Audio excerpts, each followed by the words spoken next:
ঠাকুরকে একজন ব্রাহ্মভক্ত জিজ্ঞাসা করলেন, ঈশ্বর সাকার না নিরাকার?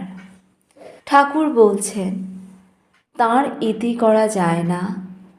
তিনি নিরাকার, আবার সাকার। ভক্তের জন্য তিনি সাকার। যারা জ্ঞানী, অর্থাৎ জগৎকে যাদের স্বপ্নবৎ মনে হয়েছে, তাদের পক্ষে তিনি নিরাকার। ভক্ত জানে আমি একটি জিনিস, জগৎ একটি জিনিস। তাই ভক্তের ঈশ্বর ব্যক্তি হয়ে দেখা দেন। জ্ঞানী যেমন বেদান্তবাদী কেবল নীতি নীতি বিচার করে। বিচার করে জ্ঞানীর বোধ হয় যে আমি মিথ্যা, জগৎও মিথ্যা, স্বপ্নবৎ। জ্ঞানী ব্রহ্মকে বোধ করে। তিনি যে কি মুখে বলতে পারে না। ঠাকুর বলছেন, কীরকম জানো? যেন সচ্চিদানন্দ সমুদ্র, কুল কিনারা নাই। ভক্তি হিমে স্থানে স্থানে জল বরফ হয়ে যায়, বরফ আকারে জমাট বাঁধে।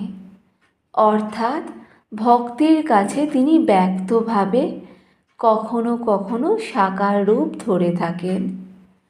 জ্ঞান সূর্য উঠলে সে বরফ গলে যায়। তখন আর ঈশ্বরকে ব্যক্তি বলে বোধ হয় না, তাঁর রূপও দর্শন হয় না।